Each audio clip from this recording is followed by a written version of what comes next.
धर्म का प्रचार प्रसार किया, लोगों को अहिंसा धर्म का मर्म बताया।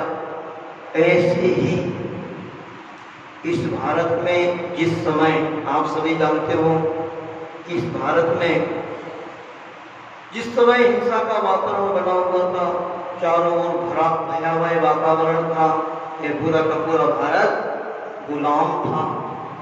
किसकी गुलामी में था? अंग्रेजों की गुलामी में था। देखो हमारी ये बच्ची आनी नाम है इसका, बहुत छोटी सी बच्ची है, बहुत अच्छा इसने आंसर दिया कि अंग्रेजों का गुलाम था। उस समय के इतिहास को आप पढ़ेंगे, आपका हृदय कांप जाएगा। कैसे कैसे कष्ट और कैसे कैसे मतलब परेशानियों में अंग्रेज लोग डाला करते थे भारत की जनता को, अपने कान खड़े हो जाते हैं। कैसे जबरदस्ती जेलों में बंद कर दिया करते थे और कैसे कैसे अत्याचार किया करते थे। ऐसे समय में जैसे भगवान महावीर का उस समय जन्म हुआ, मैं समझता हूँ कि ऐसे ही आचार्य भगवान का जन्म कब हुआ था? सन 1946 में। 1946 में आचार्य भगवान का जन्म हुआ। 10 अक्टूबर 1946 को रात्रि को 1:50 पर, और कहते हैं 1947 में यह भारत स्वतंत्र हो गया। ऐसे महापुरुष का जन्म लेते ही अपन सबको स्वतंत्रता मिल गई। और आचार्य भगवान का एक बहुत सुंदर हाइको है, इन हाइको को भी आप लिखते जाएंगे, नोट करते जाएंगे। देखो इस बात को मैं आपसे कहना चाहता हूँ कि सभी लोग जो आपको जिन सरस्वती पुस्तक में से पढ़ाया जा रहा है, जो भी पाठ, कल हमारे पास समाचार आया था दिल्ली से कि महाराज परीक्षा किस प्रकार से देना है, क्योंकि 10 दिन के बाद आपका पेपर होगा। तो पेपर आपका ऐसे ही होगा, सभी लोग ध्यान से सुनेंगे। जो पाठ पढ़ाया जा रहा है उस पाठ को आपको पूरा अध्ययन करना है, उसको आपको पढ़ना है, और पेन कॉपी लेकर के आप सभी बैठेंगे।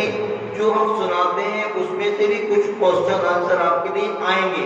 कोई संस्मरण आ सकता है, कोई बात आपसे पूछ सकते हैं, तो ऐसे सभी लोग पुस्तक लेकर बैठेंगे। आज अध्याय 12 पेज नंबर 48 हाइको आचार्य का सुनाते हैं। खेती बाड़ी है, खेती बाड़ी है, भारत की मर्यादा शिक्षा साड़ी है।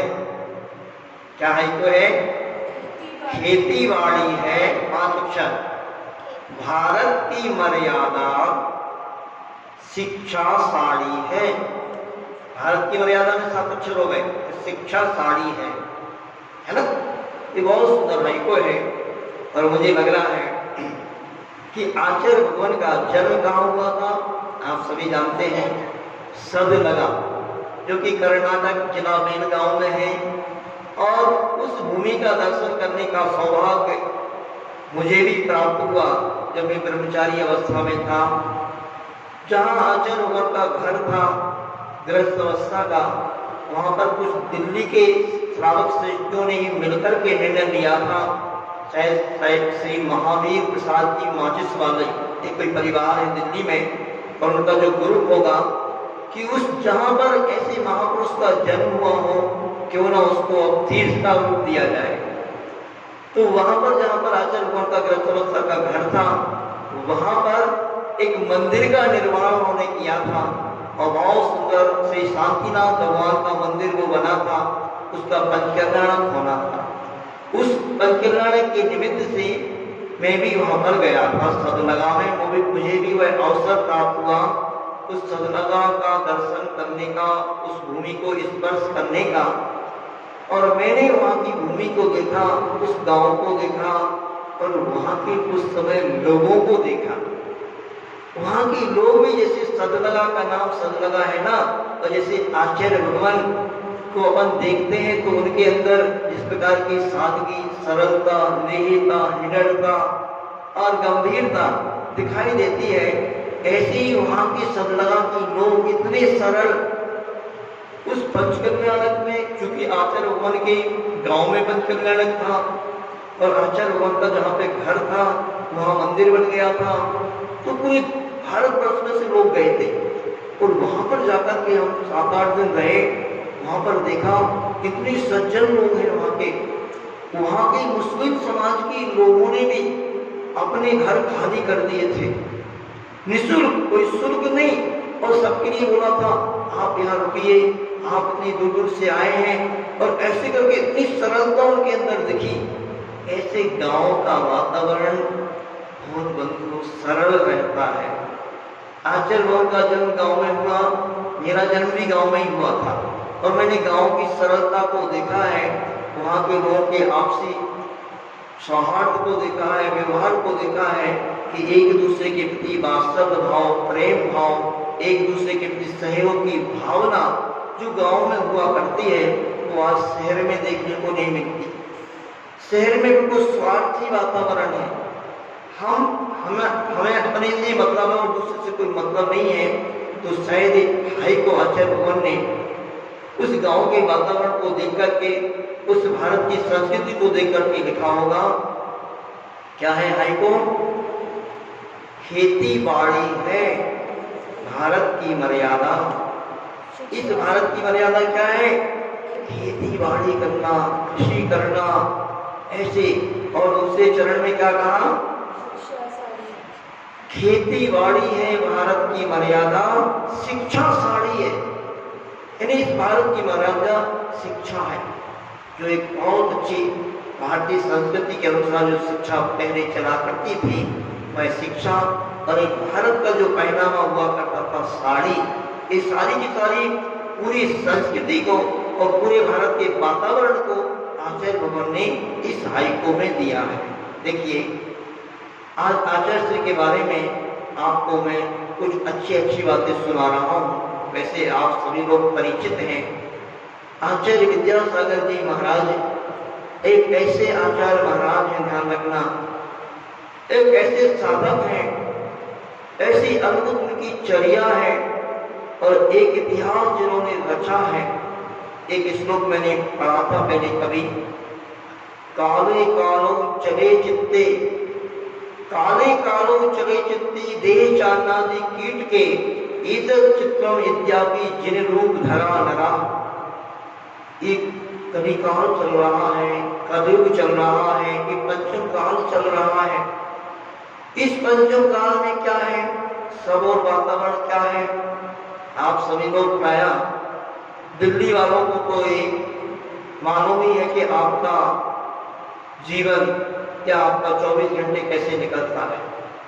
प्राय करके बड़े बड़े शहरों में लोग फैशन में, सोसाइटियों में या वहाँ की चमक दमक में अपना जीवन पूरा का पूरा खपा रहे हैं। ऐसे वातावरण में आप रहते हैं, किंतु आचार्य विद्यासागर जी महाराज ने इस कलिकाल में, जहाँ इस कलयुग में जहाँ सभी लोग खाने पीने और मौज उड़ाने में मस्त हैं और कोई भी व्यक्ति, ध्यान रखना, इस मोक्ष मार्ग में बढ़ने का साहस मोक्ष मिलने लोग ही कर पाते हैं। किंतु न जाने ये पुण्यात्मा महापुरुष इस पंचम काल में कहां से जन्म ले लिया कि जिसकी बचपन से ही ऐसे परिणाम थे, ऐसे भाव थे, इनको ऐसे माता पिता मिले। सभी लोग जो सुन रहे हैं बहुत बड़ी शिक्षा इससे ले सकते हैं। इनके अंदर ऐसे संस्कार थे, इनके माता पिता ऐसे थे जिनकी अपन कल्पना भी नहीं कर सकते। जब इनके इतिहास के बारे में पढ़ा आचार्य विद्यासागर जी महाराज के, तो कहते हैं कि इनके जो पिता थे, जानते हैं कि पिता कौन थे? मल्लप्पा जी, श्रीमान श्री मल्लप्पा जी। वह स्वयं ऐसे धर्मात्मा व्यक्ति थे, ऐसे वैरागी व्यक्ति थे कि उनके बारे में पढ़ा कि वो स्वयं ही मुनि बनना चाहते थे। देखो, वह स्वयं ही मुनि बनना चाहते थे, किंतु कुछ पारिवारिक परिस्थितियां ऐसी बनी कि वो मुनि उस समय गृहस्थ अवस्था से पहले ही बन नहीं पाए। किंतु जिस व्यक्ति के अंदर स्वयं मुनि बनने की भावना होगी, उस व्यक्ति का वैराग और उस व्यक्ति का जीवन कैसा होगा आप स्वयं कल्पना कर सकते हैं। कि जिसके मन में मुनि बनने की स्वयं भावना थी, तो उनका पूरा का पूरा जीवन भले ही वो मुनि नहीं बन पाए, किंतु गृहस्थ अवस्था में उनका जीवन बहुत धार्मिक वातावरण को लिए हुए था। और जो मल्लप्पा जी की जो श्रीमती जी थी, उनका नाम था श्रीमंती। क्या नाम था? श्रीमती नहीं बेटा, श्रीमंती। बहुत बढ़िया आपने बताया, श्रीमंती। वह भी बहुत धर्मात्मा थी और उस बालक विद्याधर को बचपन से ही उन्होंने बहुत अच्छे संस्कार दिए थे। और कहते हैं कि एक बार सदलगा में कोई मुनि महाराज आते हैं और बालक विद्याधर से पूछते हैं कि क्यों बेटा, तुम्हारा घर कहाँ पर है? विद्याधर ने बता दिया वहां पर है। अच्छा, घर से आप मंदिर आते हो?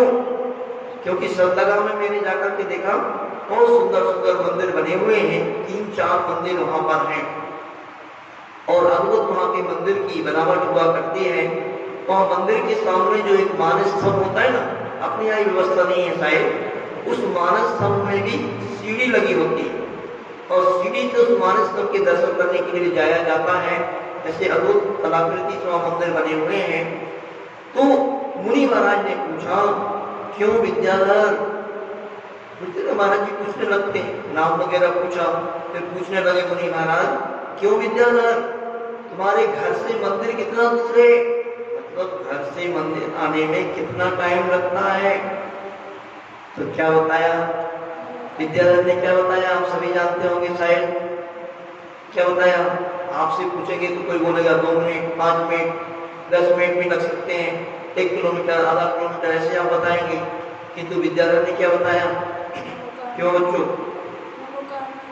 हाँ, हमारा दीक्षु भैया बैठा है दिल्ली से, शांति मोहल्ला से, यहाँ पे बड़ा गाँव में अभी शिविर अटेंड कर रहा है। कुछ ही बच्चों का सौभाग्य जो ऑनलाइन नहीं, डायरेक्ट लाइव यहाँ पर सौभाग्य प्राप्त कर रहे हैं। यह बोल रहा है कि विद्याधर ने कहा कि मंदिर से घर आने में मुझे इतना टाइम लगता है जितना 27 बार नमोकार मंत्र को पढ़ने में लगता है। देखो कैसे संस्कार और शिक्षा उनके माता पिता ने उनको दी होगी और स्वयं वह बालक विद्याधर किस प्रकार से बुद्धि को लिए हुए बचपन से थे। तो इस प्रकार से जिनके अंदर करुणा, दया और अहिंसा की निष्ठा ये बचपन से भरे हुए थे। एक बार की घटना है, उनके यहाँ भी खेती हुआ करती थी। बालक विद्याधर के यहाँ भी अच्छी खेती थी और उस खेती में एक बार कोई बैल बीमार पड़ गया होगा। तो बैल की जगह ये स्वयं एक साइड से लग गए। उस बैल को कुछ पैर में लग गई होगी, कुछ हुआ होगा। तो जो जिससे खेती की जाती है ना, उस बखर वगैरह में, हल में एक साइड से स्वयं लग गए और उस हल को खींचने लगे।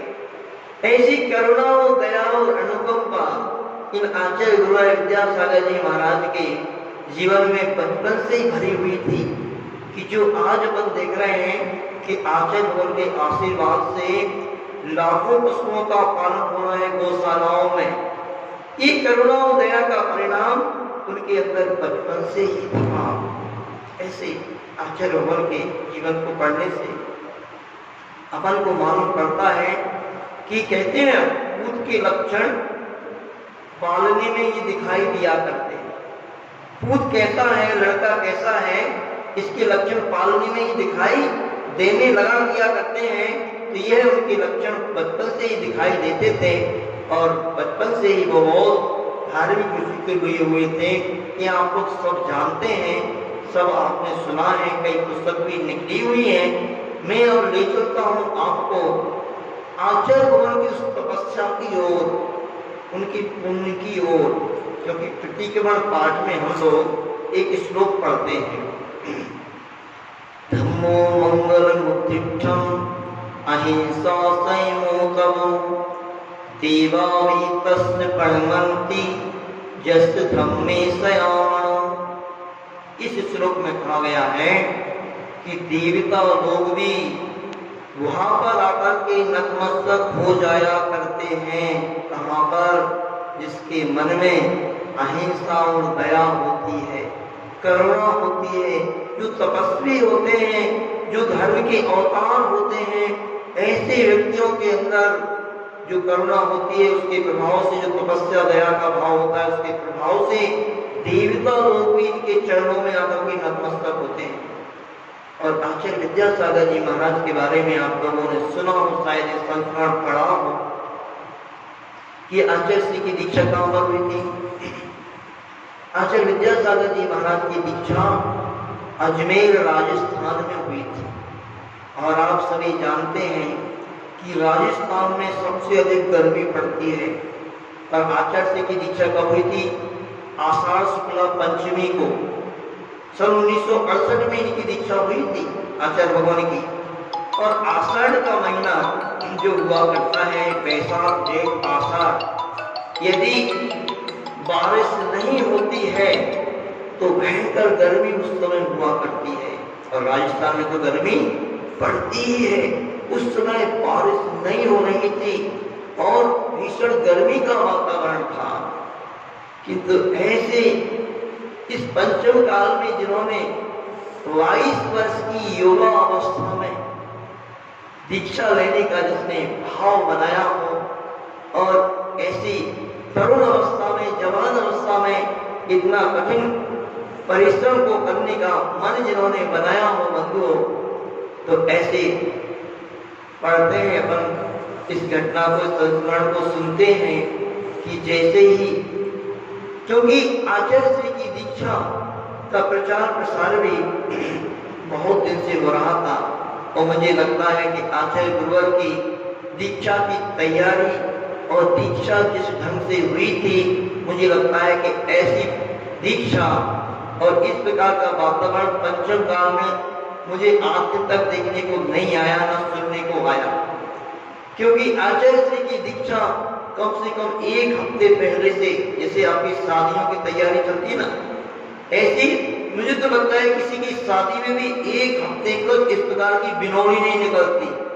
जैसे आचार्य भगवान की बिनौली एक हफ्ते पहले से निकलती थी, हर मोहल्ले से, कभी इस मोहल्ले से, कभी इस मोहल्ले से, कभी इस मोहल्ले से, और हाथी पे बैठ करके निकलती। पूरे दूल्हे की भांति उनको सजा करके हाथी पर बिठाया जाता था और फिर और गाजे बाजों के साथ ऐसे लगता था जैसे कोई राजा की मतलब सवारी निकल रही हो या राजा कहीं जा रहा हो। ऐसे बहुत ठाट-बाट से उनकी एक हफ्ते का बिनौली निकली हुई थी। और बहुत चारों तरफ उस समय एक वातावरण ऐसा बना हुआ था, क्योंकि बहुत अद्भुत बात थी। उस समय इतनी कम उम्र में दीक्षा होती ही नहीं थी। दीक्षा कब होती थी उस समय? 50-60 वर्ष के बाद दीक्षा लिया करते थे लोग। किंतु एक अद्भुत नजारा सबके लिए देखने को मिल रहा था और आश्चर्य लोग कर रहे थे कि 22 वर्ष का इतना सुंदर युवक, जिसके अंदर रग रग में इसकी सौंदर्यता भरी हुई है और ऐसे अद्भुत गुणों से यह बालक संपन्न है, और ये सब इन विषय वासनाओं को छोड़कर के, दुनियादारी को छोड़कर के बैराग के पथ पर बढ़ रहा है, तो जगह जगह से हजारों की लाखों की जनता वहां पर आई हुई थी और जनता बैठी हुई थी। और उस दृश्य को देख करके सभी नम्रीभूत थे। आचार्य भगवान का केसलॉन्च उस समय उस सभा में ही हुआ था। पहला केसलॉन्च था, काले काले घुंघराले बाल थे। आप कल्पना करना, पहले का दृश्य आप देखना, बहुत बड़ी बड़ी दाढ़ी थी। जैसे हम लोगों की भी दीक्षा हुई थी ना, 25 दीक्षाएं जबलपुर में, तो सारे के सारे ब्रह्मचारियों की बहुत बड़ी दाढ़ी थी, बाल बहुत बड़े बड़े थे। तो ऐसे आचार्य भगवान के जैसे केसलॉन्च प्रारंभ हुआ, तो केसलॉन्च जैसे प्रारंभ हुआ तो ऐसे आचार्य से कूड़ा करकट की भांति, बिल्कुल जैसे कूड़ा हो, कचरा हो, ऐसे अपने बालों को उखाड़ करके फेंक रहे थे। तो पूरा का सिर का लुलुहान जैसा हो रहा था। तो इस प्रकार एक बहुत बड़ा अक्षय समय घटित हुआ था कि जैसे आचार्य भगवान की दीक्षा प्रारंभ हुई और आचार्य ज्ञान सागर जी महाराज ने उनके लिए दीक्षा के संस्कार देना प्रारंभ किए, तो साक्षात स्वर्ग के देवी देवता उतर करके जैसे आ गए हो, जहाँ भीषण भयंकर चारों तरफ गर्मी का वातावरण था। जैसे आचार्य भगवान ने अपने वस्त्र वगैरह को, आभूषण वगैरह को उतार करके फेंका कि झमाझम गड़गड़ाहट के साथ वहां पर बारिश हो रही। ऐसे साक्षात ऐसे लग रहा है कि देवी देवता ही उनके चरणों में आकर के उनके दीक्षा महामहोत्सव को देखने के लिए आ गए। ऐसे आचार्य भगवान की दीक्षा जब हुई, उस समय बहुत ही वातावरण विचित्र बना हुआ था। चारों तरफ ऐसा वातावरण था कि लोग धर्म को समझते ही नहीं थे।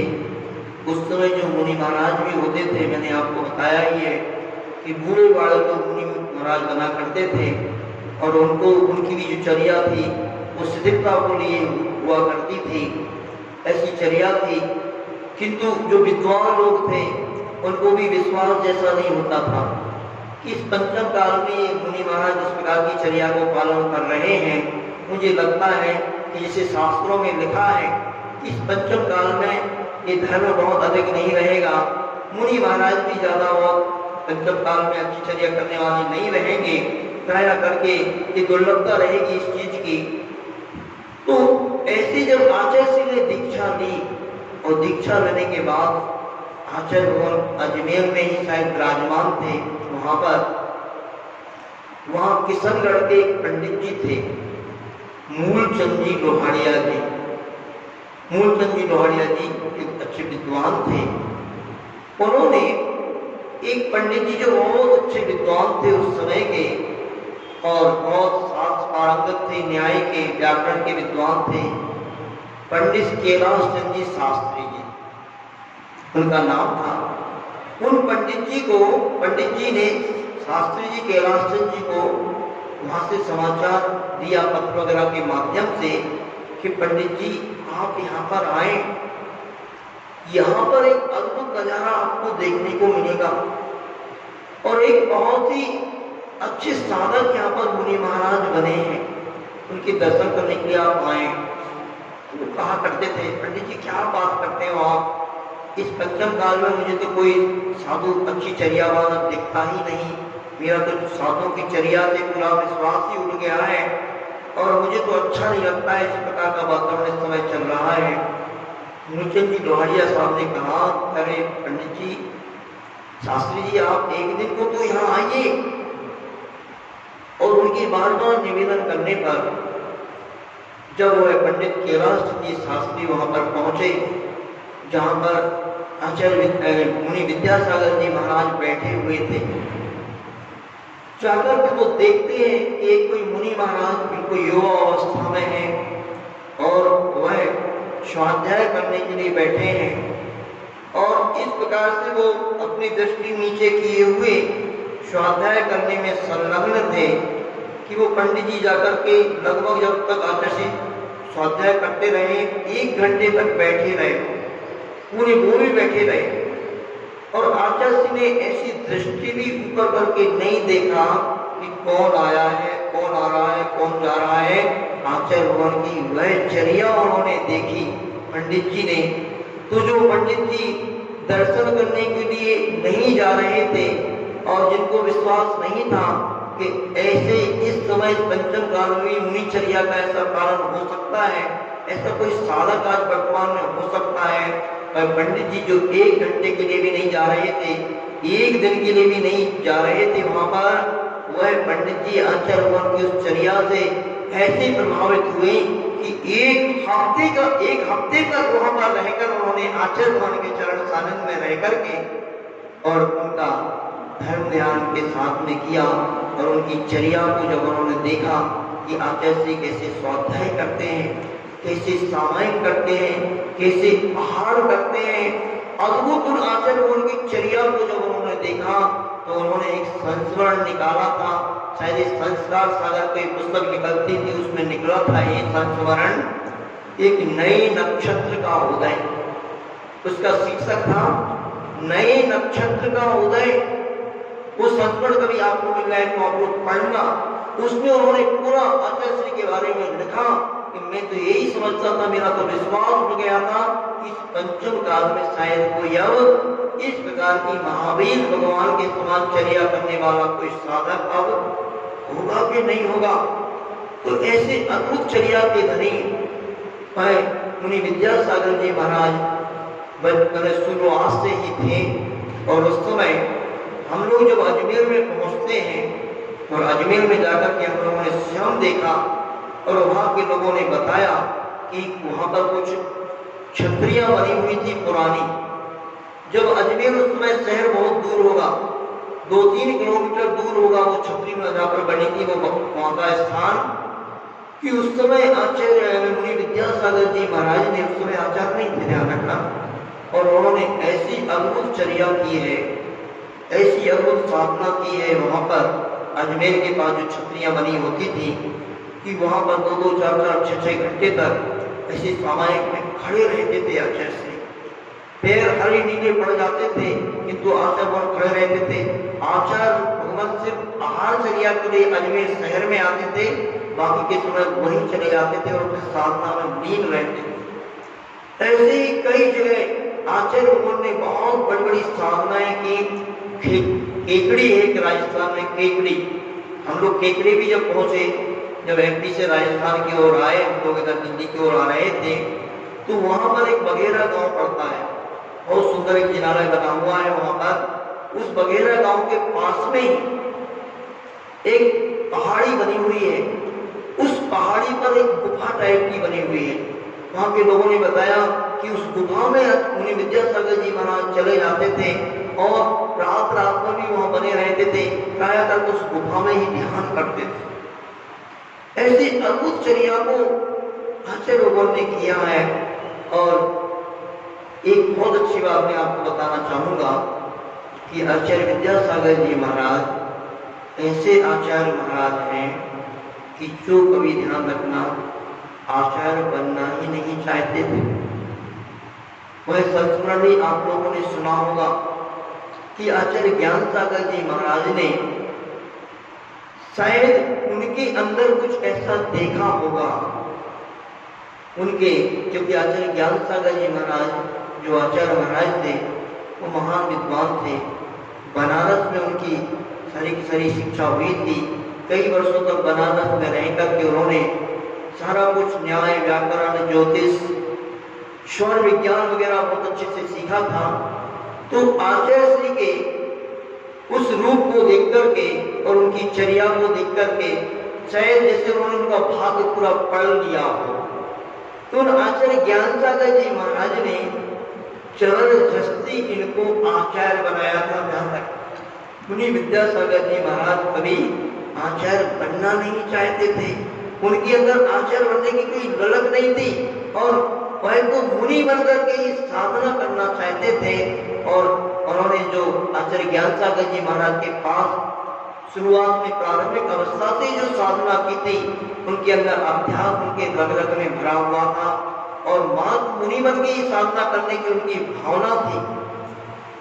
तो आचार्य ज्ञान सागर जी महाराज ने शायद उनका भाग्य और उनका जीवन, उनका भविष्य देख लिया होगा कि इनको यदि हम आचार्य नहीं बनाएंगे तो ये व्यक्तित्व, ये विद्यासागर मुनि महाराज अपना कल्याण तो कर लेंगे, ये अपनी साधना तो कर लेंगे, किंतु इस सारे के सारे लोगों का कल्याण कैसे होगा, इस धर्म की भावना कैसे होगी। तो उन्होंने आचार्य पद को जबरदस्ती दिया। आज के इस वातावरण में बहुत सारे लोग, बहुत सारे साधक इस पद को चाहने की बहुत अपेक्षा रखते हैं। कई कई जगह तो ऐसा वातावरण बनता जा रहा है कि बहुत सारे लोग पहले ही बात रख देते हैं, शर्त रख देते हैं कि हम दीक्षा लेने के लिए तैयार हैं, कि तो हमारे लिए पद देना, पहले हमें आचार्य बनाना, हमें उपाध्याय बनाना, तो हम दीक्षा लेंगे। ऐसी वातावरण बन चुका है। उन लोगों को शिक्षा लेना चाहिए कि आचार्य विद्यासागर जी महाराज को वास्तव में कभी आचार्य बनना ही नहीं चाहते थे और ऐसे उनके अंदर हमेशा से निष्प्रयता का भाव था, ऐसे निर्लोभता का भाव था और अपनी चर्या के प्रति हमेशा सतर्क रहने वाले आचार्य विद्यासागर जी महाराज, आज अपन सबका सौभाग्य है कि ऐसे आचार्य महाराज का अपन को दर्शन हो रहा है और उनकी साक्षात महावीर भगवान के समान चर्या को देखने का अवसर प्राप्त हो रहा है। बहुत बहुत कठोर चर्या के धनी आचार्य भगवान हैं और उनके अंदर जो वात्सल्य भरा हुआ है अपने शिष्यों के प्रति, समाज कल्याण की जो भावना है, परंतु मुझे लगता है कोई अद्भुत ये जीव गलती से इस पंचम काल में जन्म ले लिया। अपन सबका पुण्य है, मुझे तो ऐसे लगता है अपन सबका बहुत पूर्व का कोई संबंध होगा आचार्य श्री से, अपना कल्याण करने के लिए ही आचार्य भगवान ने इस पंचम काल में जन्म लिया। तो अपन सबका कल्याण कैसे होता? जो हम लोग भी मुनि महाराज के माध्यम से इस धर्म की परिभाषाओं को समझ रहे हैं, इस धर्म को समझ रहे हैं। आज आचार्य विद्यासागर जी महाराज ने देखो पूरी की पूरी लाइन लगा दी है मुनि महाराजों की। जानते हो इस पूरे भारतवर्ष में जो वर्तमान में धर्म की भावना हो रही है ना, तो जो उनके आचार्य ज्ञान सागर जी महाराज ने कहा था उनसे कि संघ को गुरुकुल बना, एक आशीर्वाद दिया था आचार्य ज्ञान सागर जी महाराज ने। किसको? आचार्य विद्यासागर जी महाराज, जो उन्होंने आचार्य पद दिया होगा, तो उन्होंने उनके लिए एक सूत्र दिया होगा कि बहुत अच्छे से संघ का आपको पालन करना है, धर्म की भावना करना है, पर संघ को गुरुकुल बनाना है। संघ को गुरुकुल क्या, संघ को तो गुरुकुल बहुत बड़ा, गुरुकुल क्या बहुत बड़ा, उन्होंने गुरुकुल का भी गुरुकुल बना दिया। और कहते हैं आचार्य विद्यासागर जी महाराज ने, इसी आपकी पुस्तक में लिखा है पेज नंबर 50 पर, देख लेना आप लोग, कि 120 मुनि, 172 आजिकाएं, 21 ऐलक, 14 क्षुल्लक एवं 3 क्षुल्लिका, कुल मिला करके ये बहुत पहले की बात की होगी 330 दीक्षाएं आचार्य भगवान ने दी है। अभी तो और भी दीक्षाएं आचार्य भगवान ने दी है। मुझे लगता है पूरे भारतवर्ष में आज वर्तमान में इतने बड़े आचार्य महाराज कोई नहीं है जिनका इतना बड़ा संघ हो। पूरे भारतवर्ष में आचार्य भगवान के शिष्य विचरण कर रहे हैं, उस धर्म की भावना को कर रहे हैं। उन आचार्य भगवान की अद्भुत चर्या को देख करके हम सभी के लिए शिक्षा लेना चाहिए।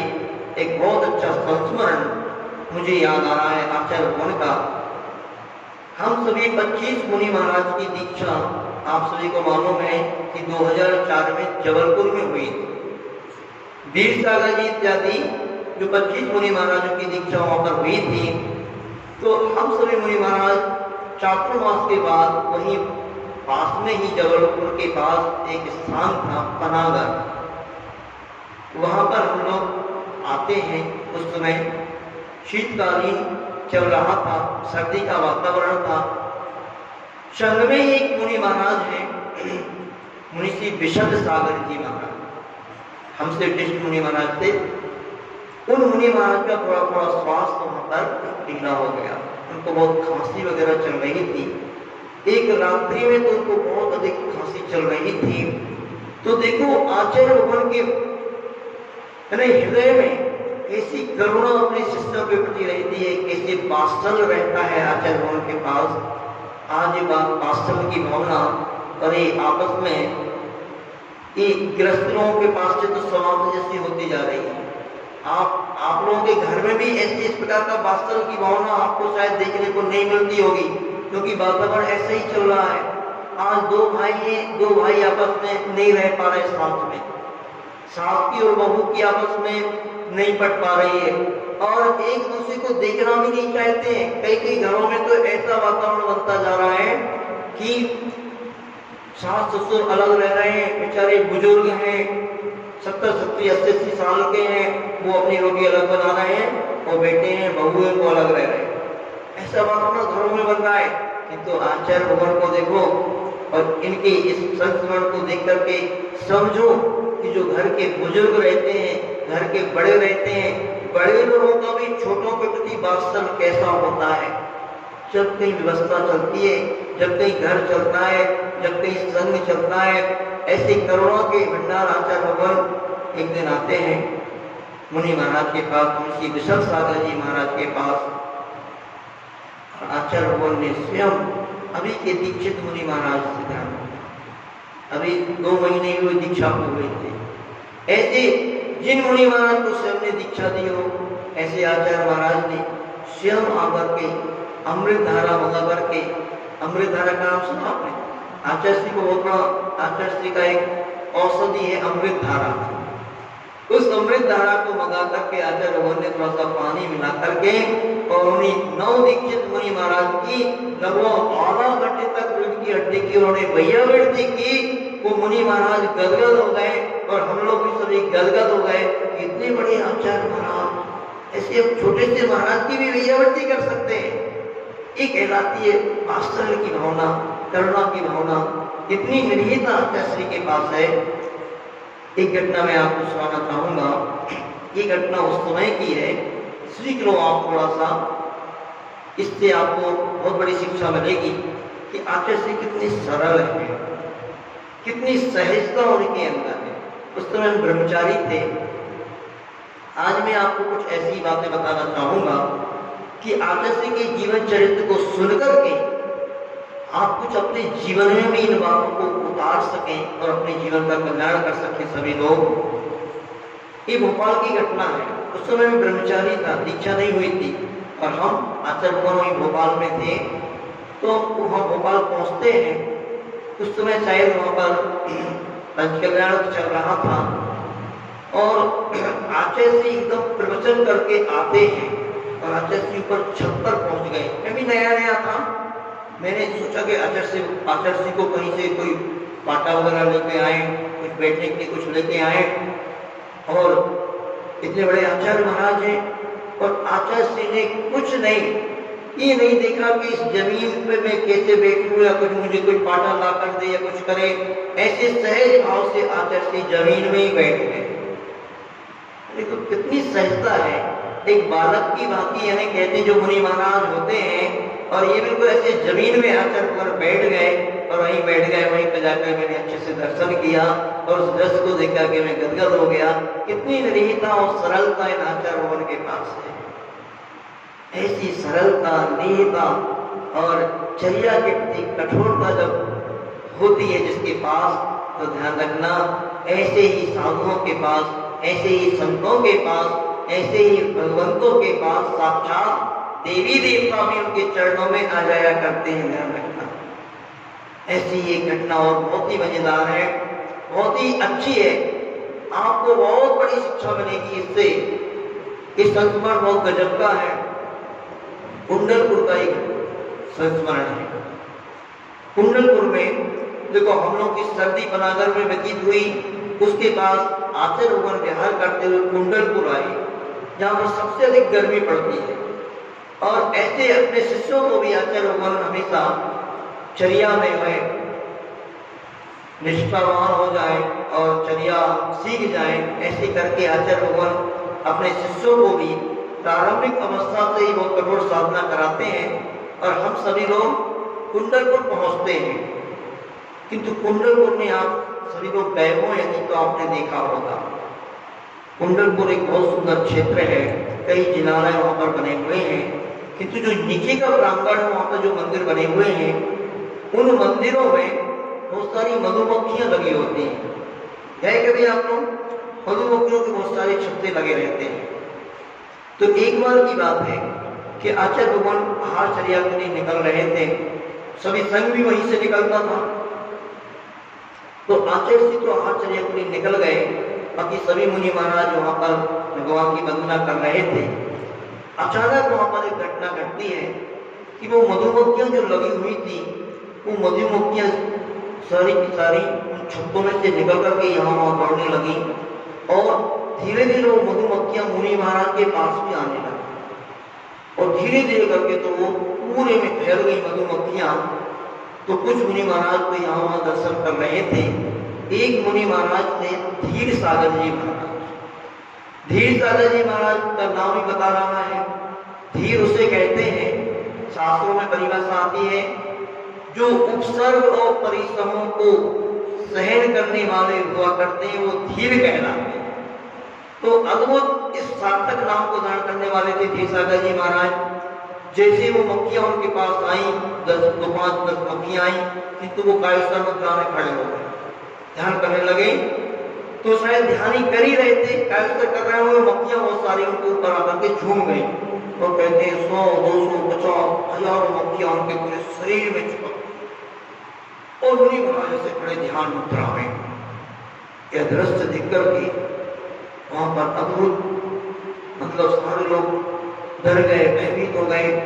बहुत मुश्किल से मुनि महाराज को जैसे तैसे अंदर संत निवास में ले जाया गया और बहुत मुश्किल से मक्खियों वगैरह के डंकों को निकाले गए। इतने में आचार्य महाराज आ जाते हैं आहार करके। आचार्य श्री को भी बताया, उन धीर सागर मुनि महाराज की धीरता को अपन नमन करेंगे। अपन को कभी आप लोगों को एक मधुमक्खी भी काट लेगा तो चक्कर आ जाएगा और बहुत दर्द भी बहुत होता है।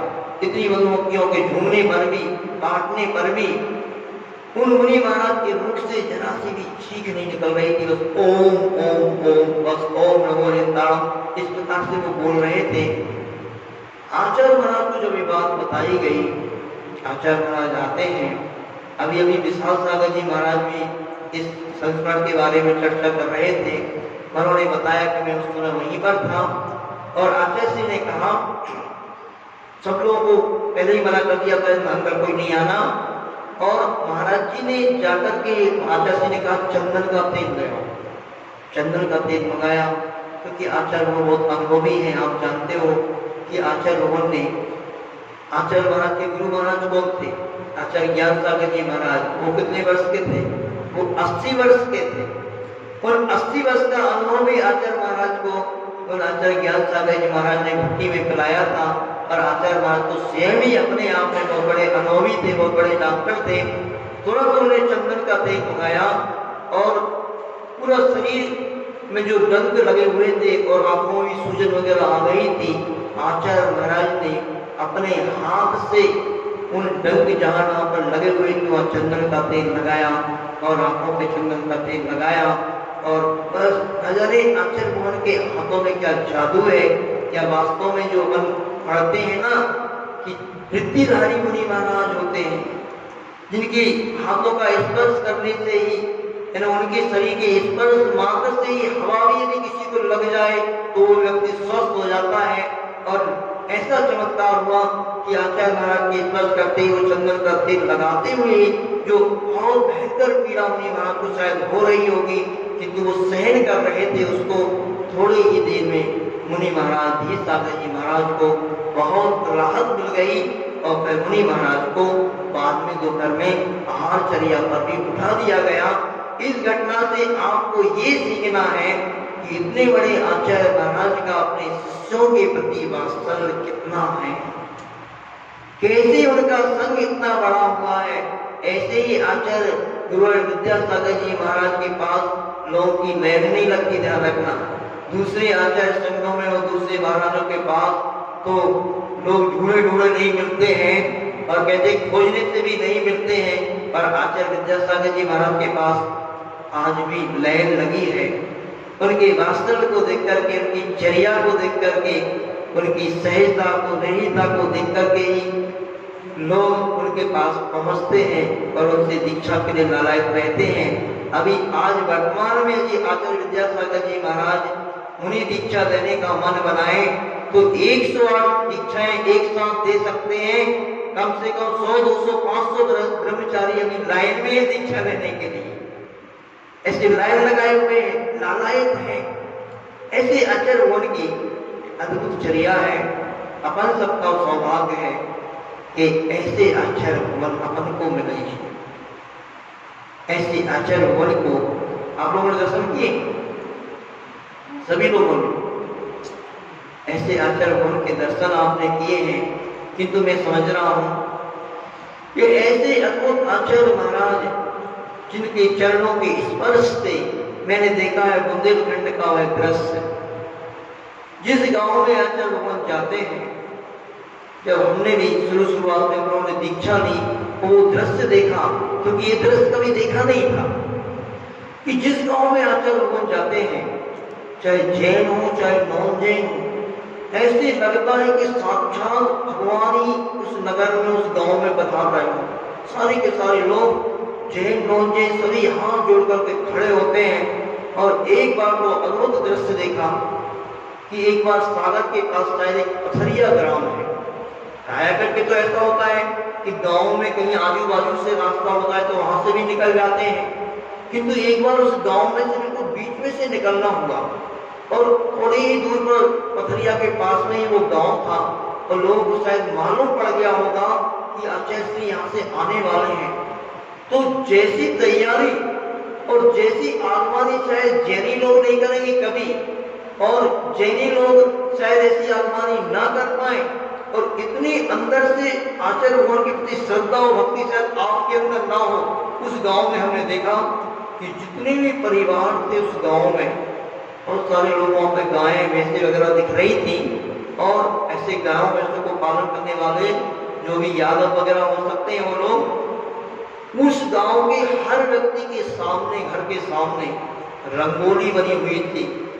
जो वैष्णव लोग अपने कैरेक्टर लोग अपने हिसाब से जैसे साधु संतों की आगवानी करते हैं, मंगल करते हैं, रंगोली बनी हुई थी। उस पर एक कलश रखा हुआ था, कलश के ऊपर दीपक प्रज्वलित हो रहा था। ऐसे करके शायद जैनी लोग भी इसकी आगवानी नहीं कर सकते हैं, ऐसे उस पूरा गांव को उन्होंने सजाया। बुंदेलखंड में हर जैन नौजैन व्यक्ति आचार्य भगवान को साक्षात, जहाँ जिस गांव में से वो निकल जाते हैं, जैसे साक्षात भगवान ही आ गए हो, महावीर भगवान आ गए हो, भगवान राम आ गए हो, ऐसे व्यक्ति आचार्य भगवान के चरणों के लिए दर्शन करने के लिए लालायत रहते हैं। ऐसी अद्भुत चर्या आचार्य भगवान की ऐसे महान संत हैं। मुझे बड़ा दुख होता है कि ऐसे महान संत का आगमन इस दिल्ली राजधानी की ओर नहीं हो पा रहा है। हरियाणा, यूपी, दिल्ली की ओर उनका आगमन नहीं हो पा रहा है। कैसा आप लोगों का पाप धर्म का उदय है। मैं तो पाप धर्म का ही उदय समझूंगा कि ऐसे महान संत का आगमन, उनके चरणों से धरती पावन नहीं हो रही है, जिनके चरणों में साक्षात देवी देवता भी नम्रीभूत होते रहते हैं। ऐसे आचार्य महाराज की अद्भुत चर्या को देखने के लिए देवता लोग भी लालायत रहते हैं, जिनके अंदर कभी भी जरा सा आपको उनकी दृष्टि में मान नहीं दिखेगा, अभिमान नहीं दिखेगा, क्रोध नहीं दिखेगा, गर्व नहीं दिखेगा। आपको पता है, एक बहुत अच्छी घटना सुनाना चाहूंगा, बहुत बड़ी शिक्षा आपको मिलेगी। क्योंकि अपन जरा जरा सी बात में अपन लोगों के लिए अंदर अपन ऐसे अपन मन आ जाता है, अपने अंदर गर्व हो जाता है, इससे अपने आप में अपन अहंकार से भर जाते हैं। कोई भी अपन थोड़ा सा भी साधना कर लेते हैं, कोई भी उपवास कर लेते हैं, तो अपने आप में अपन को ऐसे लगता है मैंने बहुत बड़ा काम कर लिया। आचार्य श्री ने एक बार, शायद मुक्तागिरी की ये बात है, मुक्तागिरी में आचार्य भगवान का चातुर्मास चल रहा था और आचार्य श्री ने 10 लक्षण पर्व चल रहे थे। उस समय एक उपवास किया, एक दिन का उपवास किया।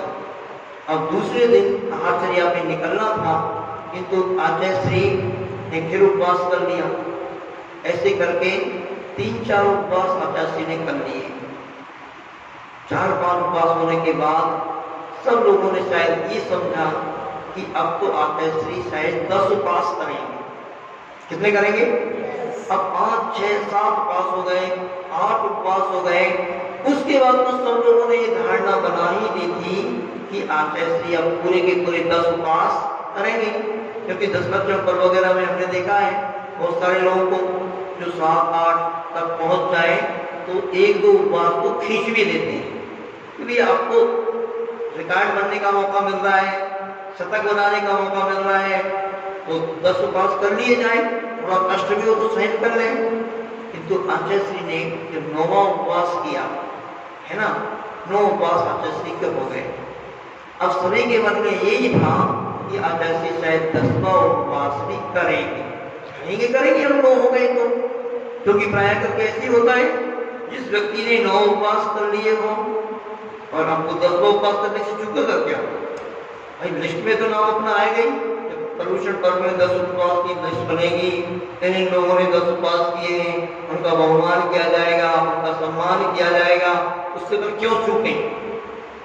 तो 10वें दिन सभी लोग यही सोच रहे थे कि आचार्य भगवान आज का भी उपवास करेंगे। और जैसे आहारचर्या का समय हुआ, आचार्य श्री ने, कोई ने आगे कमंडल नहीं दिया आचार्य श्री को कि शुद्धि करो आचार्य श्री। आचार्य श्री के कमंडल कहाँ है? सब लोग चौंक गए। आचार्य श्री सभी ने मन में यही सोचा होगा भैया आज का उपवास तो अच्छे से 10 उपवास करेंगे, तो अच्छे का आप लोग ऐसे आश्चर्य से क्यों बन रहे हो? मुझे कोई रिकॉर्ड बनाना है क्या? मुझे कोई अवार्ड प्राप्त करना है कि मैंने 10 उपवास किए हैं? पर आचार्य ने 10वां उपवास नहीं किया, मात्र 9 उपवास में ही वह 9 उपवास करके ही आहारचर्या के लिए निकल जाते हैं। ऐसे अद्भुत चर्या के धनी आचार्य भगवान है। सोचो कोई उपवास वगैरह ख्याति पूजा लाभ के लिए नहीं किए जाते, नाम बढ़ाई के लिए नहीं किए जाते। कभी भी आचार्य भगवान कहते हैं कि अपने लिए साधना ऐसी करना चाहिए जिससे अपन को कोई संकलेश ना हो, मन में खेद ना हो।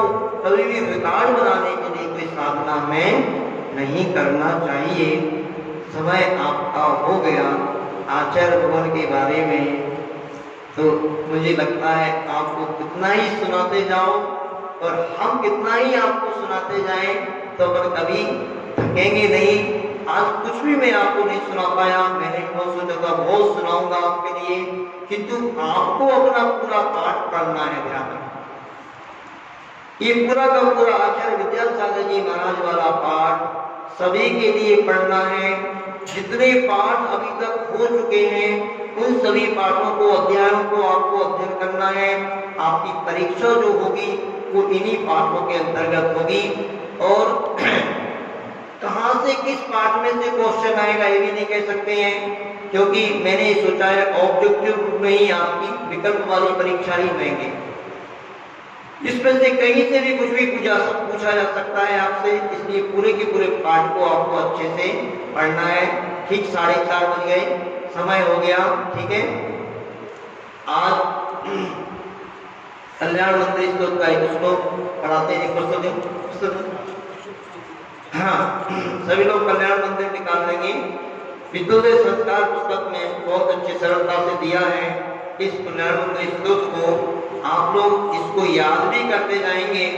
जो याद करेंगे उनके लिए भी जैसा मैंने कहा है कि उनको प्रोत्साहित किया जाएगा। वैसे आज 5वें नंबर के श्लोक का उच्चारण करना है। अभ्युदितोष्मि अभ्युदितोष्मि पवनाथ जड़ा सयोगी कर्तुम स्तवम लस दसंख्य गुणाकरस्य बालोपि किम ननित बाहु युगम वितत्य विस्तीर्णतां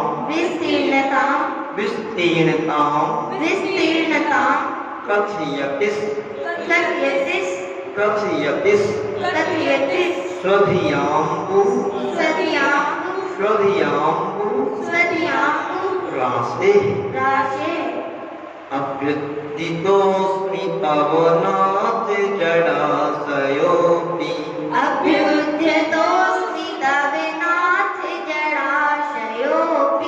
कर्तुं स्तवं लसदसंख्य गुणाकरस्य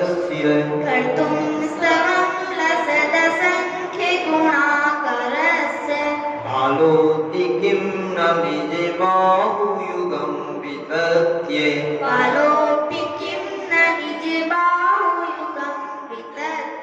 विस्तीर्णतां कथयति स्वधियांबुरासेः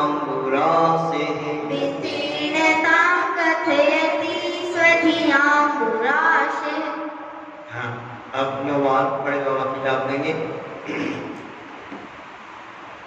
बोले कुंडलपुर के बड़े बाबा की। सभी लोग आंख बंद कर देंगे और बिल्कुल अपना आसन स्थिरता से लगा करके बहुत अच्छे से बड़े बाबा को, कुंडलपुर के बड़े बाबा को याद करते हुए सिर्फ 9 बार पढ़ना है। बहुत अच्छे से पढ़ें।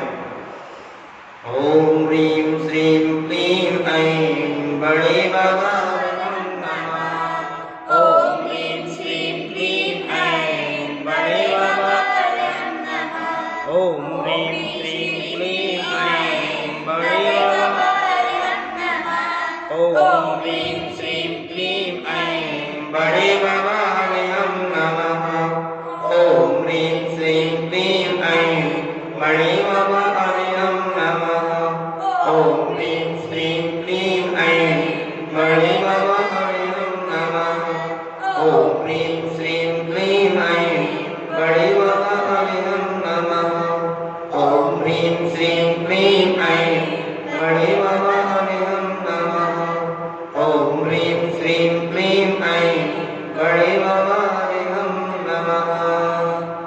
शब्द श्रोणीय जय गुरुवर श्री विद्यासागर जी महाराज की जय। कुंडलपुर के बड़े बाबा की जय।